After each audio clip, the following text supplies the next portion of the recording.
Muchas gracias por haber aguantado hasta aquí. Quiero agradecer también a Héctor Márquez. Gracias a Héctor Márquez, que se ha ocupado de la promoción de este evento y se ha ocupado también de hacer el Prenexus el miércoles con la presentación de mi libro y el jueves con Juan Carlos Usó y también la presentación del suyo en la librería Proteo.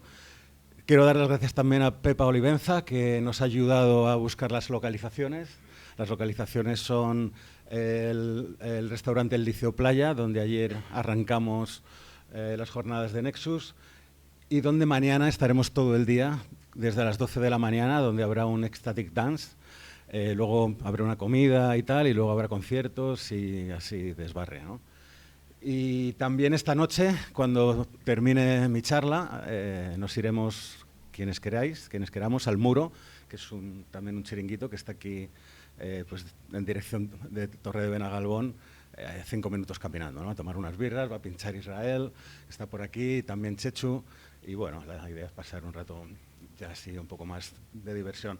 Yo en realidad estoy aquí de casualidad, porque no tenía intención, no estaba en los planes que yo participara en el Nexus, porque bueno, ya había puesto mi granito de arena tratando de organizarlo, ya que vivo aquí en Málaga, en La Cala, pero justo con mi compañera de ICERS, Constanza Sánchez, que es la directora de Leyes, Políticas Públicas y Derechos Humanos en la Fundación ICERS, y con Jorge Ollero, que es experto en justicia restaurativa y en transformación de conflictos, nos había encargado MAPS elaborar un marco teórico en el que estudiáramos la posibilidad de utilizar MDMA en procesos de transformación de conflictos.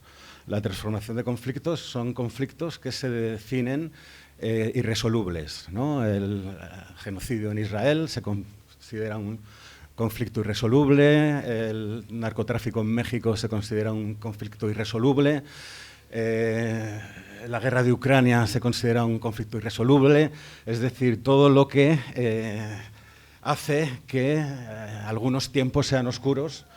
Entonces no podemos hablar, el encargo original de Rick Doblin y de MAPS había sido cómo incorporar la MDMA para la transformación de conflictos, esto para la resolución, y nosotros le dimos un poco la vuelta teniendo en cuenta que los conflictos, hay una serie de conflictos que se escapan a la resolución y por tanto no podemos hablar de resolución de conflictos sino de transformación.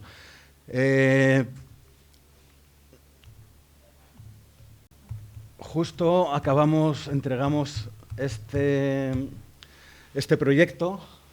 No sé por qué no puedo poner la presentación, porque algo he hecho a la hora de preparar la presentación que no me deja. Si le doy aquí a modo de presentación, se me termina. Bueno, primero no se enciende. Y tiene solo 2 diapositivas. No sé, llevo 20 años o 25 o 30 haciendo, bueno, antes se hacían con filminas, ¿no? Con PowerPoint.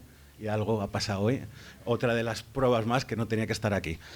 Entonces, cuando ya por fin entregamos este trabajo a MAPS nos dijeron que publicarían este marco teórico en octubre en su página web. Todavía no lo han hecho, pero está a punto de hacerse. Entonces dijimos, bueno, pues ¿por qué no lo presentamos? O lo dijeron ellos, y les dije, pues bueno, lo presentamos. Y hemos tenido tan mala suerte que viniendo desde Murcia esta mañana, pues Constanza lleva arrastrando mucho estrés las últimas semanas, se ha empeorado y se han tenido que dar la vuelta. Así que me quedo cojísimo, porque yo no soy experto en transformación de conflictos ni resolución de conflictos, entonces os vais a perder la parte más interesante, que es cómo incorporar la MDMA en este marco más general. Entonces, pues simplemente os haré lo que me iba a tocar a mí, que es un repaso rápido a por qué utilizar MDMA en procesos de transformación de conflictos. Bueno, dicho esto, esta es la molécula de la MDMA, ¿no? Ahora le explicaré con un poco más de detalle, que no haya visto nunca MDMA. Bueno, la MDMA es una sal y que, como veis en la parte de arriba, es lo que se llama cristal y lo que se utiliza bastante en contextos recreativos, o la transformación luego de la sal con excipientes en forma de comprimido. ¿De dónde sale la MDMA? Bueno, pues parte de la modificación, y esto Sulgin publicó el TICAL con 170 y tantas sustancias. Partimos de la molécula base de la feniletilamina. La feniletilamina es una amina biógena que es endógena en nuestro organismo, en nuestro sistema nervioso. Se compone de un anillo de benceno y de una raíz etilamina. Bueno, si cogemos la molécula de la feniletilamina y modificamos el anillo de benceno, pues fundamentalmente modificamos los grupos metoxi por algunos otros grupos, conseguimos en este caso mescalina o proscalina, ¿no? O si en un grupo metoxi le ponemos un átomo de bromo, tenemos 2CB, si le ponemos un átomo de yodo, 2CI, o un éster, 2CE, ¿no? Es decir, sustancias principalmente alucinógenas o psicodélicas, y con una característica en la que sobre todo predomina la percepción visual. Si modificamos, por el contrario, solamente la raíz, la molécula de la feniletilamina, modificando solo la raíz etilamina, conseguimos psicoestimulantes, anfetamina, metanfetamina, etc. Y si modificamos la raíz etilamina y el anillo de benceno, conseguimos lo que se llaman anfetaminas alucinógenas, ¿no? Sustancias que comparten las dos características, el efecto estimulante, anfetamínico, y el efecto psicodélico, ¿no? Y si a la molécula de la anfetamina y a la molécula de la metanfetamina les añadimos un nuevo anillo, conseguimos un tipo de sustancias que ya deja de tener predominantemente efecto estimulante, deja de tener predominantemente efecto psiquedélico y se transforma en una cosa nueva que los investigadores no se ponen de acuerdo en cómo llamar. Algunos los llaman entactógenos, otros empatógenos, y ahora también hay una nueva propuesta que ahora os explicaré. Bueno, el inventor de la MDMA fue este señor, Anton Colis, que parece ser, se patentó la MDMA en la Nochebuena de 1914.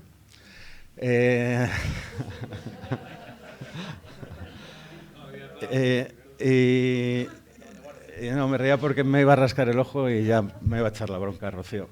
Entonces la miraba así como pidiéndole perdón. Anticipado. Bueno, parece que murió en la Primera Guerra Mundial, fue una de las decenas de miles de víctimas. Y bueno, hay una historia hipócrifa, que es apócrifa y que a mí me gusta contarla porque es apócrifa, pero es bonita también, aunque sea mentira, ¿no? Claro, como se había descubierto la MDMA en 1914, en realidad no se había patentado la molécula, lo que se patentó fue un fármaco que se llamaba hidrastinin, que era lo que sintetizó este señor, y que en el proceso de síntesis, uno de los subproductos, la MDMA en realidad era una especie de desecho químico del proceso de síntesis de la MDMA, ¿no? En la famosa tregua de Nochebuena, durante la Primera Guerra Mundial, bueno, fue esa noche en la que los soldados de los dos bandos pues, pararon la guerra, se pusieron a jugar al fútbol, se intercambiaron fotos de novias y estas cosas, y Paul McCartney tiene un vídeo que se llama Pies of Peace, donde pues, de alguna forma recrea aquella tregua de Nochebuena, en la que la historia apócrifa dice que fue cuando el ejército alemán estaba investigando o probando con los soldados la MDMA, ¿no? Esto es una historia que es completamente apócrifa y probablemente errónea. Lo que pasa que lo que sí no es erróneo es que los gobiernos del planeta, sobre todo los gobiernos norteamericanos y probablemente también el gobierno israelí, hayan experimentado con sus militares y, por supuesto, con sus presos.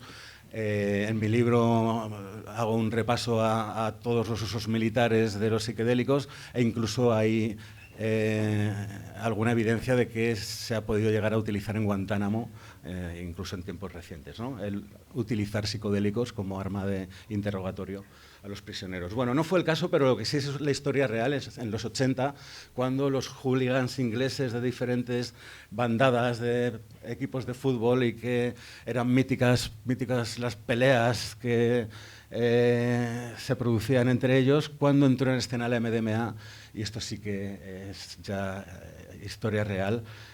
Durante unos años, pues al terminar los partidos, en vez de pelearse, irse al pub, emborracharse y darse de hostias, pues iban a las salas de baile a tomar MDMA y bailar juntos, ¿no? Un primer indicio de cómo, pues no sé si las peleas de los hooligans eran conflictos irresolubles, pero bueno, una primera evidencia de cómo la MDMA, de manera espontánea, bueno, pues ya se utilizó para tratar de, espontánea y conscientemente, ¿no? Ya se utilizó para tratar de transformar un conflicto, no de la medida de una guerra, pero un poco reproduciéndola, ¿no? Bueno, el descubridor de Shulgin fue el descubridor de la MDMA, ya sabéis que fue Alexander Shulgin, y el primer reporte, que creo que lo publica en 1984 o así, dice que cualitativamente la droga parece provocar un estado de conciencia fácilmente controlable, cargado de connotaciones emocionales y sensuales. Ya Shulgin, en sus primeros reportes sobre la MDMA, llama la atención acerca del efecto especialmente emocional y sensual de la sustancia. Bueno, Shulgin descubre la MDMA porque él era profesor de la Universidad de Berkeley, era profesor de toxicología, y una alumna suya, una tarde, en un parque, le habla que había tomado la noche anterior MDMA con otra amiga y que había tenido una experiencia, bueno, pues como son las experiencias con MDMA. Shulgin la había sintetizado, está en sus notas de laboratorio, creo que en el año 79, pero nunca la había probado, y lo que hizo fue, después de escuchar la experiencia de esta amiga suya, o sea, de esta alumna suya, fue pues a los pocos días la sintetizó, como hacía siempre, después de sintetizarla, la probó, y se dio cuenta del efecto, bueno, inusual de esta sustancia y cómo podría ser de utilidad en psicoterapia. Un día que fue a visitar a un psiquiatra muy famoso en el mundo underground por hacer terapias con psicodélicos, con LSD, MDA, ya existía la MDA en el mercado ilícito antes que la MDMA, con ibogaína también. Bueno, era un psiquiatra muy conocido en el mundillo underground que se llamaba Leo Zeff, pero que antes de que se desvelara su nombre, el apodo era de Secret Chief, el jefe secreto. Leo Zeff se iba a jubilar, se iba a retirar, iba a dejar ya de trabajar, sobre todo formando, ya la época última de su vida profesional, sobre todo hacía formación a terapeutas.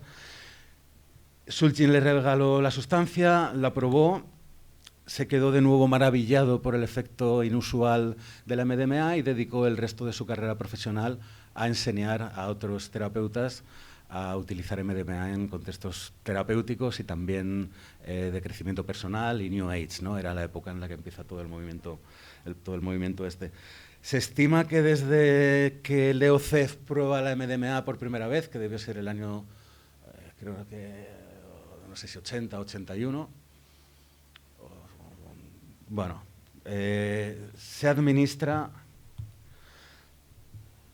Esto lo cuentan Marsha Rosenbaum, que es una de las antropólogas que más investigó la MDMA y los contextos de MDMA, y Rick Doblin, el presidente de MAPS. Se administran 500.000 de dosis de MDMA solamente en contextos terapéuticos.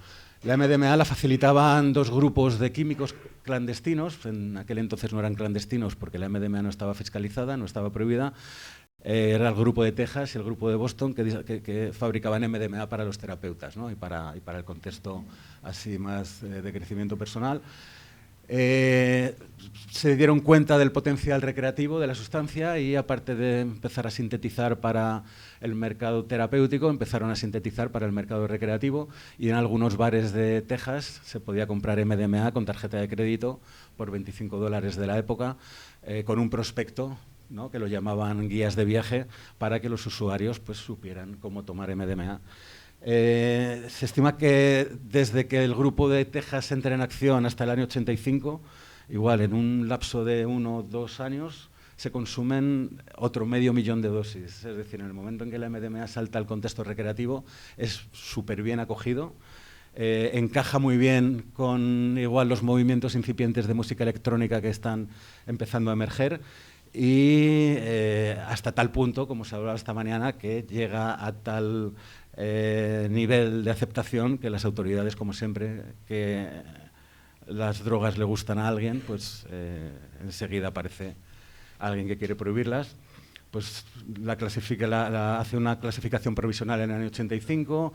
Ahí Rick Doblin monta MAPS, organiza un grupo de psiquiatras que habían trabajado con MDMA y monta MAPS para tratar de frenar la prohibición definitiva que se hace en mayo de 1986.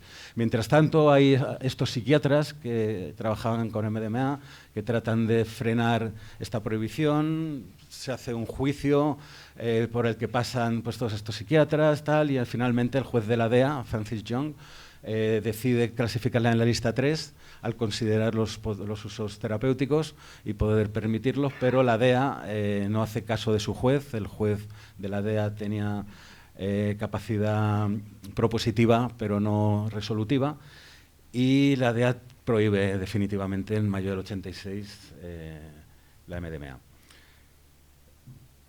¿De dónde vienen los términos? El término empatógeno lo acuña Ralph Metzner. Ralph Metzner era uno de los colegas de Timothy Leary que hicieron el experimento del Viernes Santo, el experimento de la cárcel de Concord. Ralph Metzner se metía en una cárcel de alta seguridad con los presos en la celda y tomaba 20 miligramos de psilocibina junto con el preso. Esto fue un proyecto, uno de los proyectos. Timothy Leary ha pasado a la historia como una especie de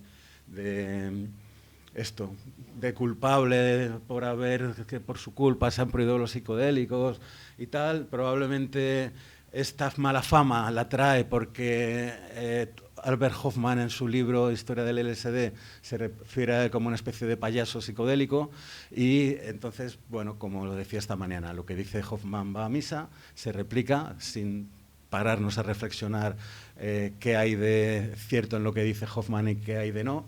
Yo dediqué un libro entero paralelo a anotar el libro de Hoffman, de cómo descubrí el ácido.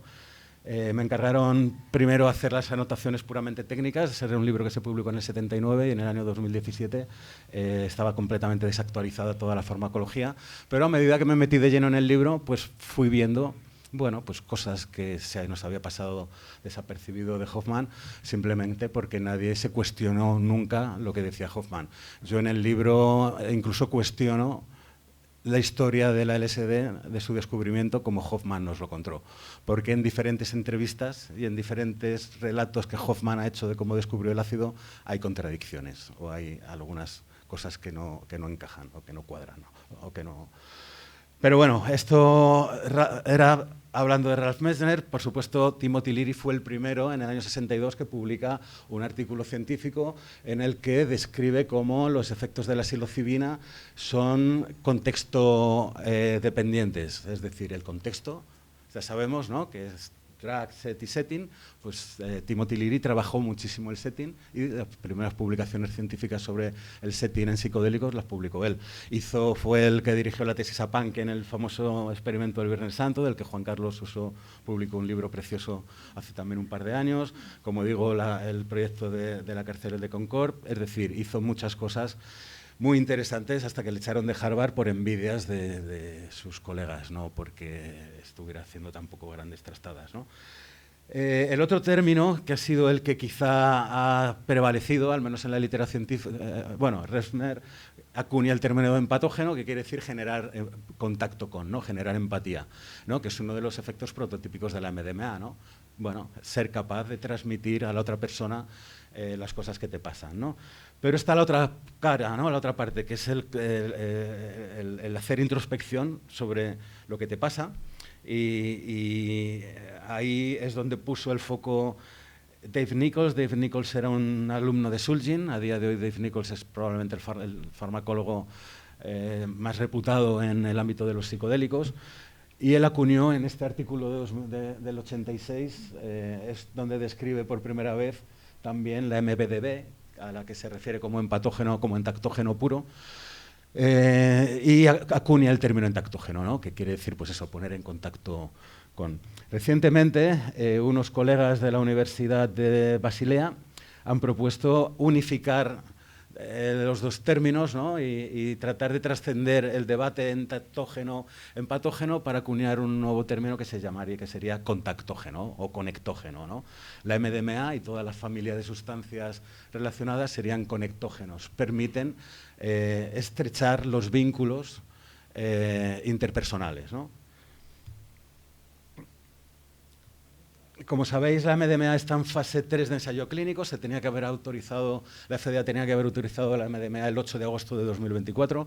No lo hizo. En otras charlas he contado mi visión, mi versión de la historia. Mi versión de la historia es tan simple como que Rick Doblin en el congreso de MAPS pues, salió vestido de blanco y esto debió ser una especie de anatema. Entonces empezó a correr la historia de si había aparecido de telepredicador. Bueno, fue, para abreviar el cuento, igual que en buena parte de que se dejara de hacer investigación con LSD, a pesar de que se le eche la culpa a Leary o a Ken Kesey o a estos personajes contraculturales, en buena parte fue porque Sandoz dejó de suministrar el LSD a los psiquiatras, sobre todo a los norteamericanos, debido a la mala fama que tomó la LSD. Sandoz dejó de fabricarla y no solo eso, sino que en aquel entonces había sido la época de la talidomida. La talidomida era un fármaco que tomaban las mujeres embarazadas para combatir las náuseas y los vómitos, y hubo una generación de niños que nacieron sin miembros, ¿no? Sin brazos, sin piernas, se llaman los niños de la talidomida. La FDA reforzó los procesos de desarrollo de medicamentos y por primera vez exigía ensayos preclínicos en animales. Los únicos que tenían ensayos preclínicos era Sandoz, y Sandoz no cedió a los investigadores norteamericanos los datos de sus ensayos preclínicos, y esto fue lo que hizo que fuera el final de la investigación con el LSD. Pero como Hoffman dijo que era Leary el que tenía la culpa de todo esto, pues fue Leary el que ha cargado con el pato, ¿no? En este caso, fue la propia comunidad desde dentro, se dinamitó este proceso de autorización por parte de la FDA. Mucha de la gente que torpedeó este proceso luego se han arrepentido, incluso han negado que no pensaban que lo que estaban haciendo pudiera haber llegado a tener tanto alcance, pero el caso es que lo tuvo. Entonces, bueno, se fue generando una bola en la que se empezó a asociar a MAPS con la secta del MDMA. La palabra culto o secta en Estados Unidos tiene una connotación muy dura porque, bueno, nos tienen acostumbrados a que pasen cosas muy raras allí con relación con las sectas, cosa que en España pues nunca ha sido realmente un problema. Asociar la MDMA o a MAPS como asociaron, y a Rick Doblin, el gurú de la secta de la MDMA, fue desastroso y fue fulminante. Y la FDA no se atrevió a autorizar un medicamento a una organización que la propia gente de dentro había acusado de ser, sin ninguna prueba, una secta de la MDMA. Entrevistaron a mucha gente que había trabajado en MAPS para tratar de demostrar. Yo he trabajado bastantes años con MAPS, he convivido incluso con Rick Doblin. No sé, no puedo decir que le conozca bastante bien o tal, pero creo que conozco de MAPS lo suficiente como para saber que MAPS no tiene nada de secta. A veces en AICES también nos acusan de promover el uso de ayahuasca, de blanquear las ceremonias. Bueno, la diferencia es que en este caso las acusaciones venían desde dentro. Bueno, esto venía a cuento para decir que quizá, a diferencia de lo que ocurre con la psilocibina o con la LSD en los ensayos clínicos, de los que me dedico a cuestionar su utilidad en este libro, a diferencia de, como digo, psilocibina y LSD, los resultados encontrados con MDMA sí que están siendo sólidamente y consistentemente bastante positivos. Estamos hablando con los ensayos clínicos de fase 3, a diferencia del placebo, se redujo el diagnóstico de estrés postraumático en casi un 70% de los pacientes.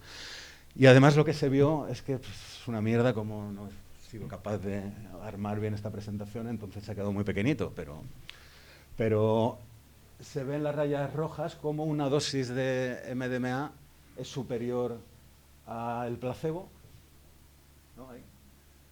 2 dosis de MDMA son superiores a una sola dosis de MDMA, y 3 dosis de MDMA son superiores a 2 dosis de MDMA. ¿Esto qué quiere decir? Que a medida que en un proceso psicoterapéutico se va aumentando la dosis, no la dosis, se van aumentando las sesiones con MDMA acompañadas de psicoterapia. Entre sesión de MDMA y sesión de MDMA hay 3 sesiones de psicoterapia verbal. La eficacia aumenta. En los protocolos de MAPS se ha probado solamente hasta 3 dosis y, de nuevo, como también decía Tere esta mañana con el caso de la ibogaína, es posible que se encontraran resultados a largo plazo más sólidos, incluso si cada cierto tiempo se pudiera dar la oportunidad a los pacientes de tomar una dosis más, ¿no? Aparte de los ensayos clínicos para estrés postraumático, bueno, Charlie Grob y Alicia Danforth han hecho investigación también con personas del espectro autista, sobre todo pues lo que se llama Asperger, ¿no? Que son pues dentro del espectro las personas que tienen más alta funcionalidad, que se dice, ¿no? Donde predomina pues bueno esta dificultad para establecer relaciones sociales por fobia social, básicamente, ¿no? Se ponen nerviosos en la interacción con otros humanos y vieron cómo... Entonces, esto pasó como el tema de las migrañas en racimo con psilocibina, ¿no?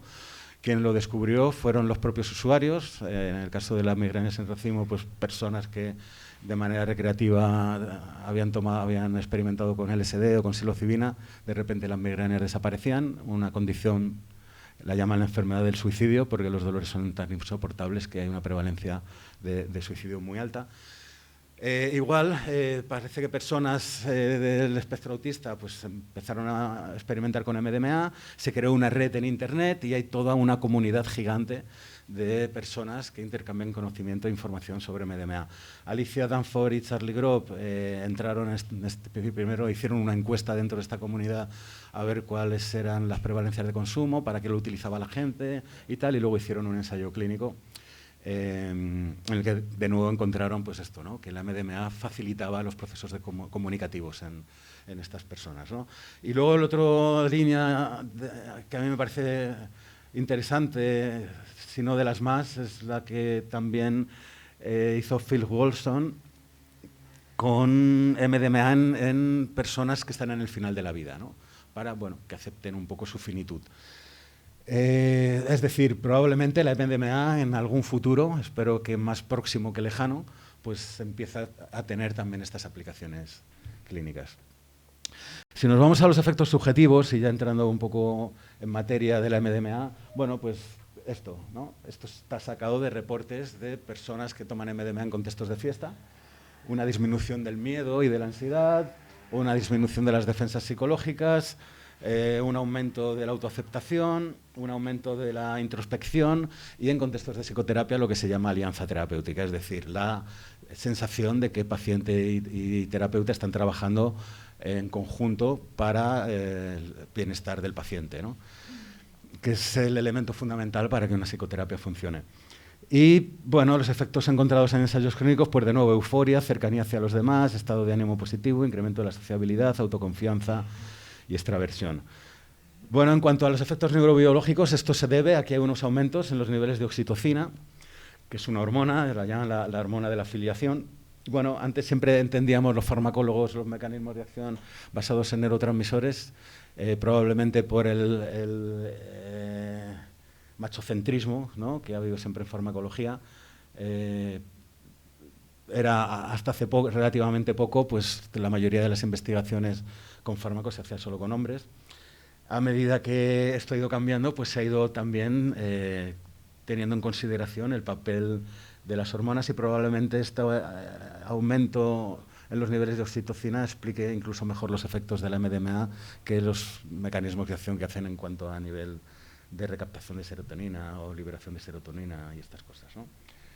En cuanto a las áreas cerebrales sobre las que actúa, se sabe, ¿no?, que las personas con estrés postraumático tienen hiperactivada la amígdala. La amígdala es la estructura cerebral encargada de la respuesta de miedo, ¿no? Entonces, las personas con estrés postraumático viven en un estado permanente de miedo porque hay una hiperactivación de la amígdala que, de alguna forma, estoy resumiéndolo mucho y reduciéndolo mucho, pero bueno, que toma el control de la corteza prefrontal, que es la área en la que, bueno, nos permite planificar tareas, tomar decisiones, y si la corteza prefrontal está secuestrada por la amígdala, pues las personas pues, tienden a vivir en este estado permanente de miedo.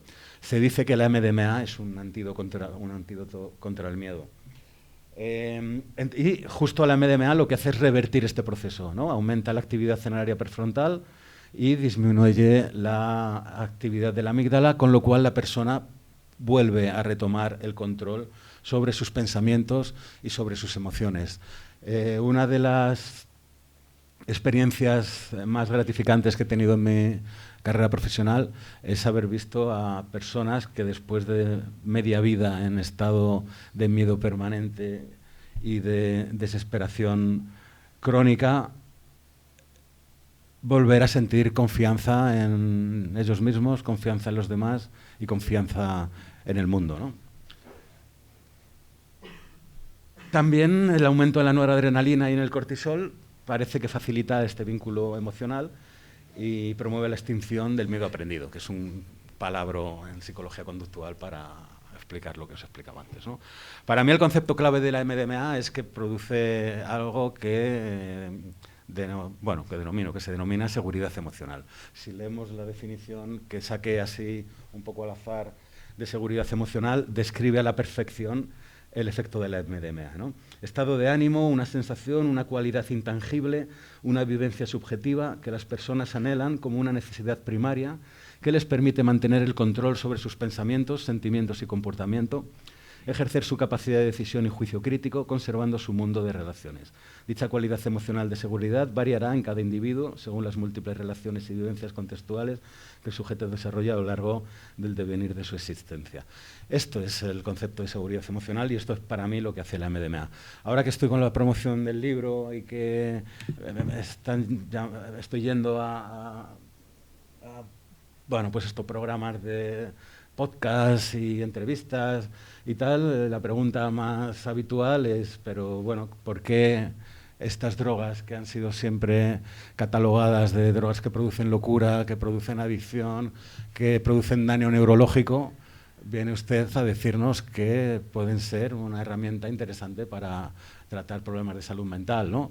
Y encima usted me viene a decir que en vez de matar neuronas, las crea. De hecho, hay una corriente que empieza a llamar a estas sustancias neuroplastógenos o psicoplastógenos, ¿no? Ya pues tengo varias respuestas tipo para las preguntas así tópicas, pero la respuesta que más me gusta dar es que si realmente las experiencias con psicodélicos, y a mí me gusta llamarlos alucinógenos, pero no voy a hacer ahora aquí la disertación porque ya la he hecho en otros sitios, pero os puedo mandar por correo porque lo defiendo. Para mí la clave principal y fundamental es que las personas cuando vuelven con una experiencia de MDMA, en general, y sobre todo si es en un contexto más o menos cuidado, como decían también esta mañana mis colegas, esta mañana no, hace un rato, cuando se vuelve de la experiencia, las personas sienten que la experiencia ha sido real. No vuelven diciendo, vaya flipada que me he pegado, tío, es que tal, pasan colores, no, te dicen, hostias, tienes la sensación de haber tenido una experiencia muy profunda, muy trascendente, muy reveladora e incluso muy transformadora. Y que esa experiencia ha sido real. Y que además esa experiencia, de alguna forma, es trasladable a la vida cotidiana, que es de lo que se pretende cuando se trabaja con estas sustancias. Si las personas creen que la experiencia ha sido real, ¿por qué no les vamos a creer, ¿no? Si las personas, cuando vuelven de una experiencia con MDMA, dicen que la experiencia ha sido real, pues no vamos a ser nosotros los que digamos que no, que están flipando, ¿no? Entrando ya en esto, cuando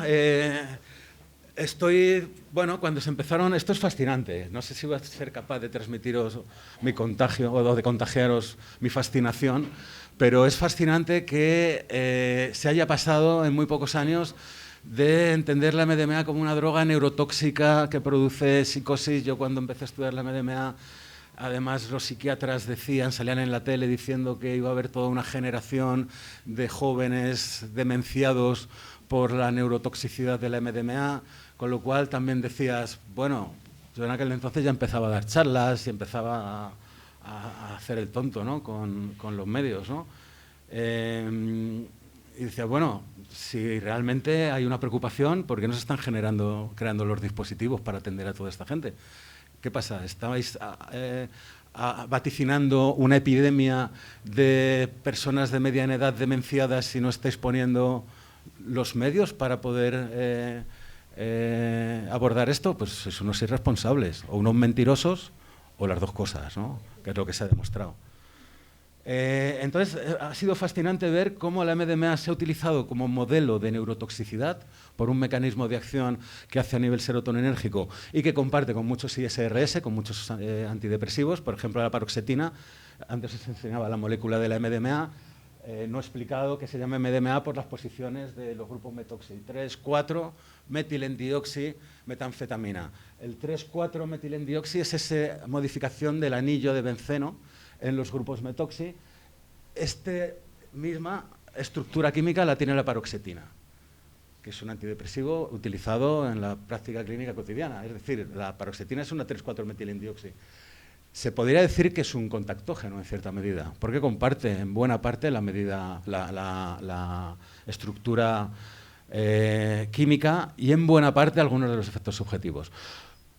Y sin embargo nunca se ha dicho que la paroxetina pudiera ser neurotóxica, ¿no? El modelo de sustancia neurotóxica ha sido siempre la MDMA. Y sin embargo, con el tiempo, a medida que se ha ido de alguna forma desestigmatizando, la MDMA pasó a ser el modelo de droga neurotóxica a ser el modelo de droga prosocial. Cuando los neurocientíficos quieren estudiar cuáles son las bases biológicas de la conducta prosocial, la MDMA se ha convertido en el modelo. Esto a mí me parece fascinante, ¿no? Y esto ha sido en muy pocos años.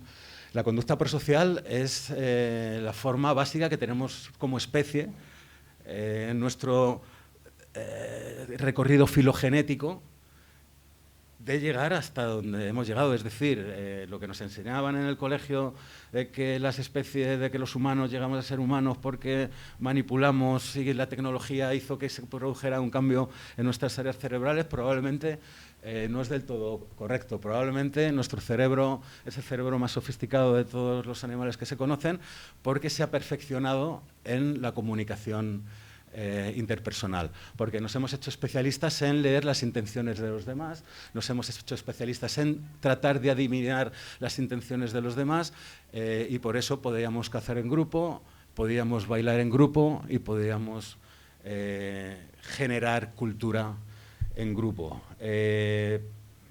Y claro, estudiar estas bases biológicas de la conducta prosocial es conocer mejor cómo somos, ¿no? Bueno, pues se han hecho experimentos con MDMA en todo tipo de animales, buscando el animal más raro en cuanto a investigar la conducta prosocial es el pulpo. Los pulpos son unos seres completamente sociales, aislados, solitarios y antisociales. Los pulpos van a ir por el océano, su cola, ¿no? Buceando o tal, y cuando se encuentran a una pulpa, la inseminan y la pulpa hasta que no puede seguir ahí inseminada durante semanas y tal, hasta que no encuentra un sitio seguro donde exacto, no tal. Bueno, y los pulpos no se buscan entre ellos en el océano, al revés, ¿no? Solamente esto, ¿no? Cuando necesitan procrear. Bueno, unos investigadores metieron en una jaula a un pulpo, a dos pulpos, cada uno en un compartimento, y en condiciones normales no se visitaban, cada uno se quedaba en su compartimento, y cuando les echaron MDMA en el agua, empezaron a visitarse, a cruzar la puertecita, ¿no? Y a visitarse unos a otros, ¿no? Con lo cual, bueno, pues también descubrieron que los pulpos tenían sistema serotoninérgico y que probablemente el sistema serotoninérgico pues también está en la base de la conducta prosocial, incluso en animales en especies antisociales, ¿no?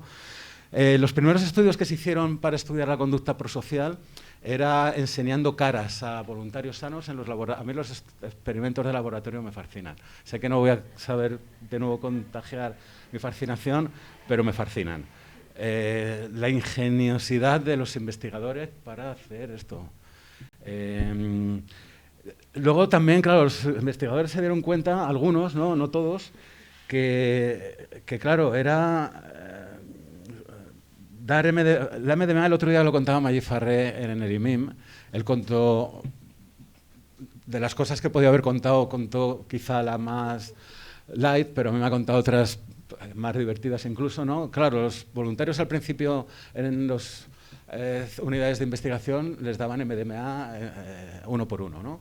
Entonces, pues a Magí Farré, pues, al equipo del IMIM, pues le han pedido hasta, por favor, darme una almohada para poder abrazarla, ¿no? o yo recuerdo a una enfermera, un voluntario que le pedía que le diera continuamente besos. Y no era porque le estuviera acosando sexualmente, ni mucho nada menos, ¿no? Sino porque quería cariño, ¿no? Bajo los efectos de la MDMA, ¿no? Entonces, los primeros, luego ya empezaron a juntarlos de dos en dos, y de hecho también se ha visto que cuando se da MDMA, incluso metanfetamina, a voluntarios sanos, como se dice en jerga, en los estudios, el efecto prosocial es más intenso que cuando toman MDMA y se les administran las pruebas de evaluación de conducta prosocial individualmente, ¿no? Entonces, en algunos de estos estudios, lo que hacían era, por ejemplo, presentar fotografías de expresiones emocionales, ¿no? Entonces, las personas bajo los efectos de la MDMA tenían un sesgo, un déficit en el reconocimiento. Las caras neutras las reconocían como caras alegres, y las caras de agresión, de ira y de tristeza las reconocían como caras neutras. Es decir, la MDMA nos induce. Claro, siempre está el prohibicionista y claro, era el primer artículo que se publicaba sobre este efecto prosocial, este efecto particular de la MDMA. Entonces, en la discusión, los investigadores tuvieron que decir que esto podía suponer un riesgo, sobre todo para las mujeres cuando salían de fiesta, porque había más probabilidades de que las abusaran al no saber leer correctamente o interpretar correctamente las expresiones emocionales de un eventual abusador, ¿no? Bueno, el tiempo siguió corriendo y se siguieron haciendo algunos de estos estudios. Estos son, bueno, algunas de las caras que se ponen en los estudios estos de reconocimiento de expresiones emocionales, pero la MDMA no es la única que facilita o que produce este sesgo. La anfetamina mejora el reconocimiento, igual que la MDMA perturba el reconocimiento que explicaba antes, la MDMA, la dextroanfetamina, es muy precisa a la hora de... Los voluntarios bajo los efectos de la dextroanfetamina reconocen mejor las diferentes expresiones emocionales. Además, son paradigmas en los que se pone una película en la que la emoción va poco a poco cambiando y la persona, cuando reconoce la emoción, aprieta un botón, ¿no?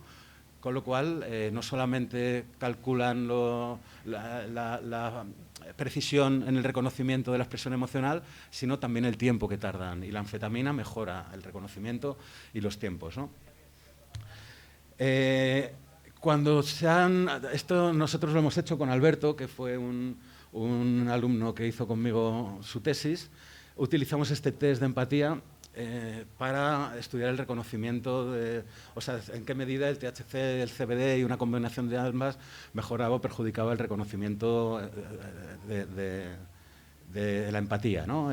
Bueno, la empatía se divide en dos categorías, en empatía emocional y afectiva, y la MDMA lo que parece mejorar es la empatía cognitiva.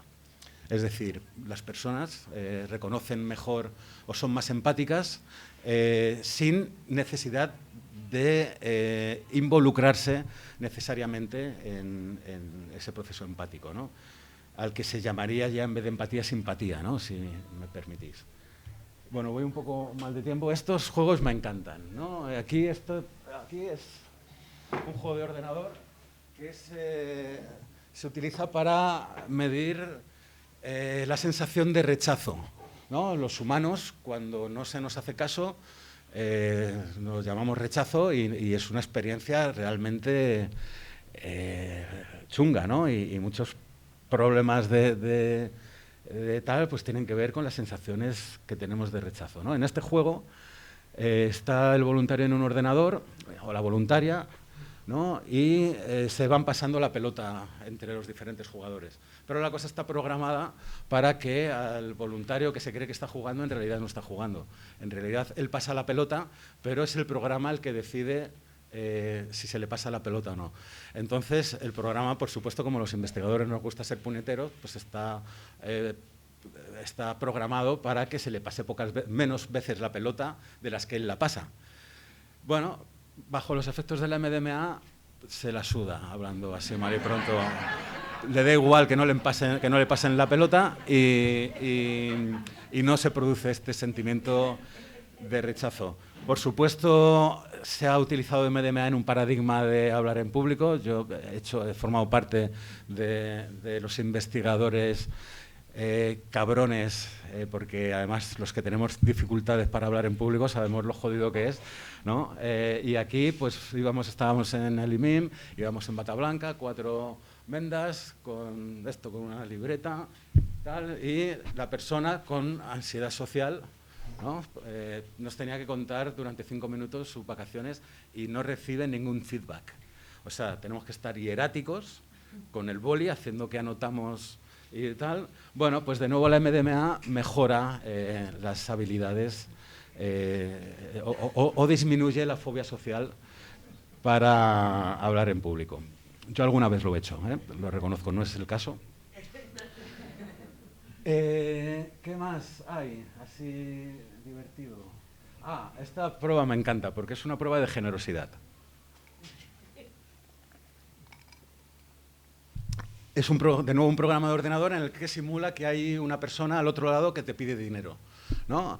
Y va jugando, ¿no? Te pide, pues yo qué sé, 10 euritos para unas birras, pero luego a lo mejor te pide 50 para gasolina, o bueno. Entonces, claro, el que está, pues algunas veces cede tal, y lo que se vio, que de nuevo la MDMA aumentaba la generosidad, pero solamente entre personas conocidas. Esto es muy importante para lo que luego vamos a tratar de aplicar esto en contextos de transformación de conflictos, ¿no?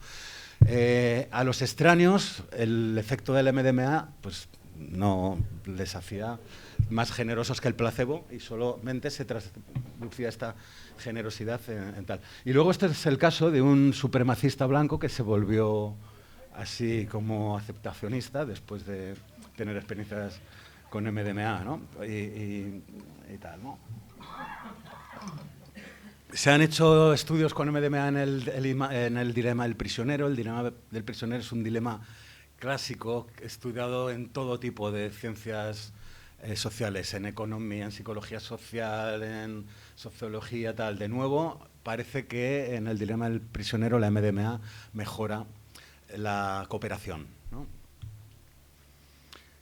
Esto es una de las cosas que he leído que más interés me han generado, que es precisamente cuál es el proceso por el que la MDMA puede producir este aumento en la conexión social. Os puedo enviar la presentación, si me mandéis un correo electrónico, sin problemas, o incluso se puede colgar, bueno, se estará colgada, ¿no? en tal, ¿no? en la web de Ulises. Bueno, pues esto, por todos estos procesos que os he explicado, aumenta la comunicación, la reducción del miedo y tal, aumenta la conexión social, y esto tiene implicaciones no solamente en ámbitos clínicos, como en el fortalecimiento de la alianza terapéutica, en fortalecer las relaciones románticas, en mejorar la soledad y la vida social, o incluso... Joder, es que no veo ni con gafas ni sin gafas, porque no tengo la distancia adecuada para ninguna de las dos cosas. No sé, social deficit creo que pone. Bueno.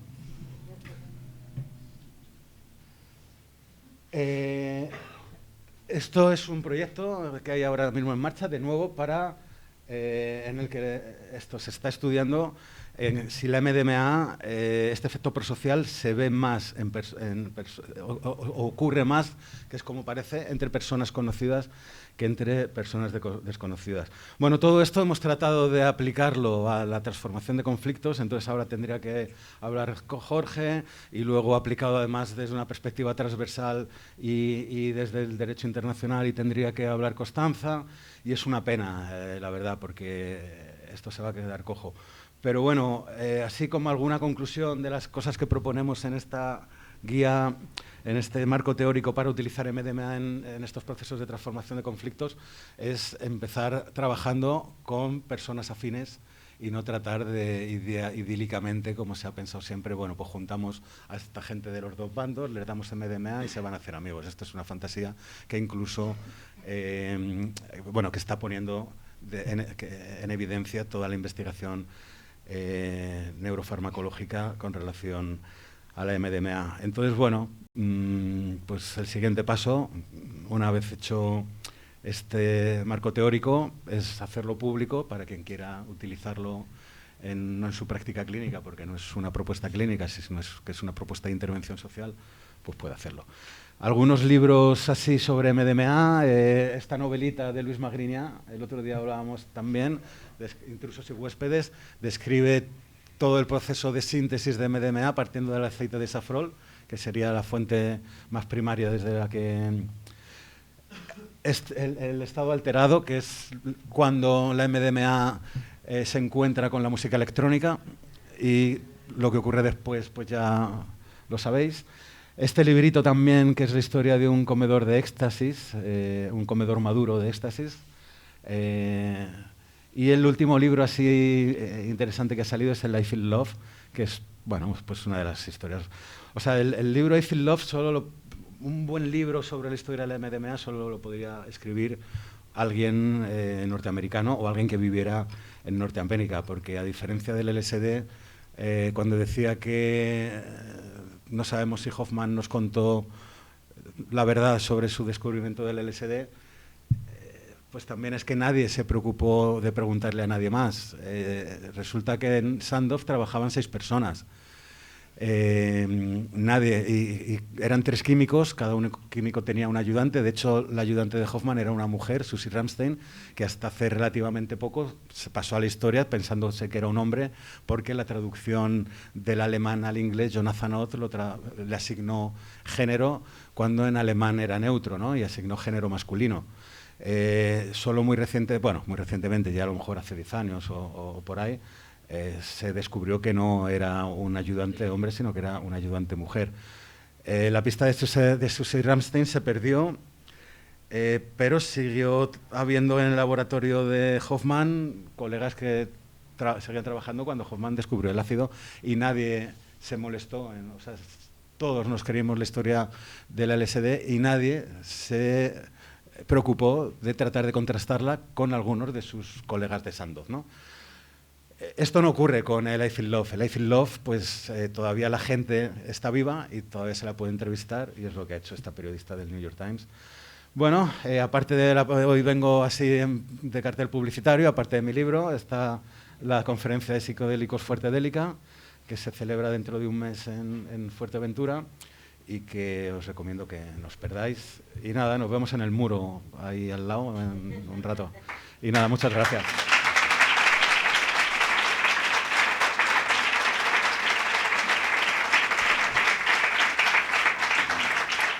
A ver, tengo entendido una cosa, y no sé si es cierto o no, sobre el MDMA, y es el tema de que consume mucha serotonina, ¿no? Y cuando la tomas, como que tiene que dejar un espacio entre toma y toma, porque puede ser contraproducente si lo hace cerca, más seguido las tomas, ¿no? Sí, el mecanismo de acción de la MDMA es producir una liberación de serotonina. Las vesículas presinápticas quedan descargadas de serotonina y se requiere de un tiempo para que se recarguen de nuevo, para que se recuperen. Hay formas de recuperarlas también químicamente, que es utilizando 5-hidroxitriptófano, que es un precursor. Esto no se ha hecho investigación en humanos, pero sí en investigación animal, a los animales a los que se les dio 5-hidroxitriptófano.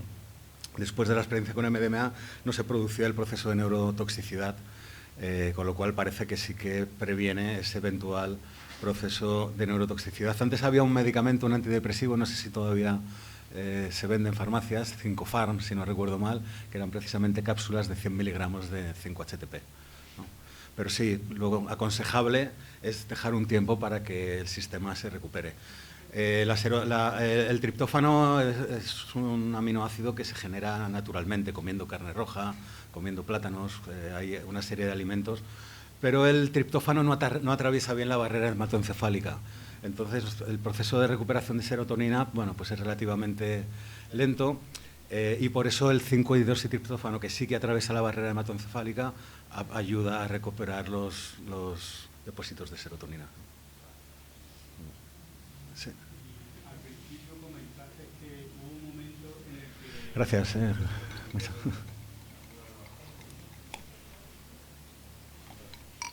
Al principio comentaste que hubo un momento en el que empezaste a ver demasiadas cosas raras en el discurso de Hoffman y que hiciste como un libro rebatiéndolo o algo así, o que había varias cosas que viste que no cuadraban con respecto a la experiencia que él contaba en relación al descubrimiento, cómo fue el día ese, etcétera.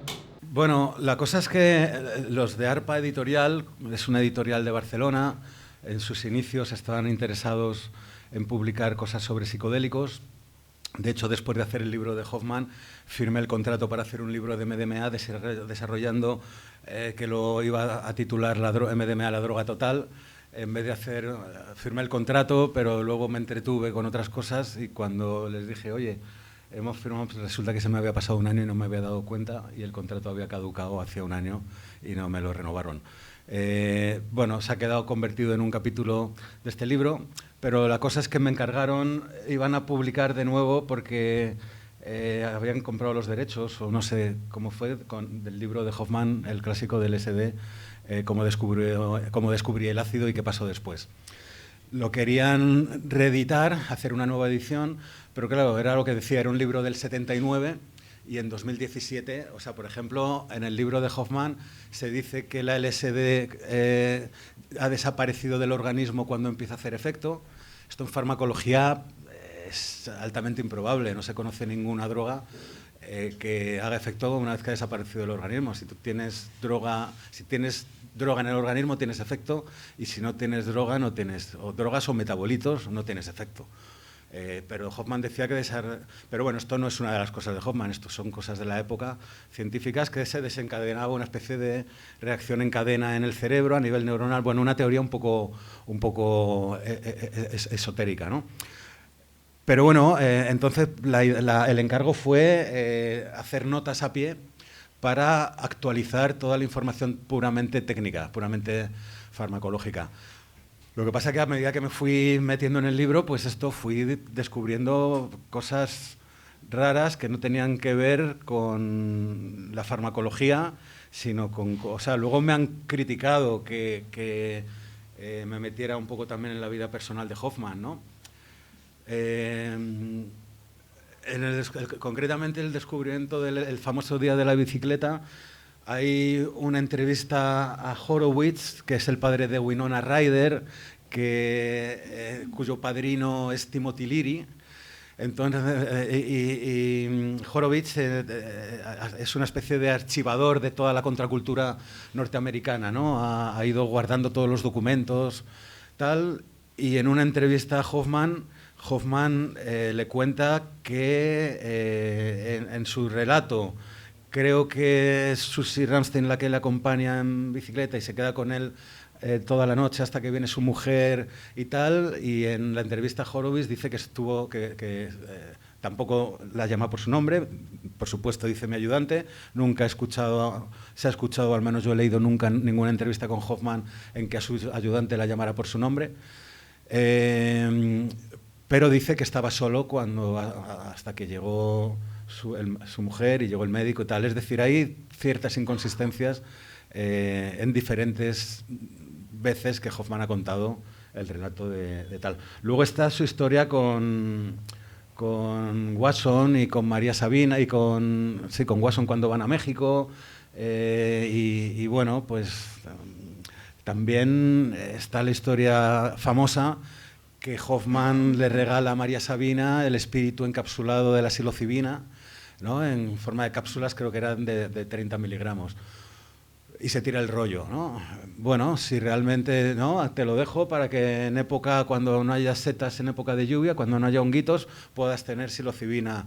Bueno, si realmente te preocupa que María Sabina no tenga psilocibina, mándale periódicamente cápsulas, ¿no? Y nos lo cuentas, o no nos lo cuenta, pero tienes un suministro constante, no te tires el rollo, le dejas esta. No hay constancia de que María Sabina utilizara nunca las cápsulas más que la noche que hizo la velada con Hoffmann con las cápsulas de psilocibina.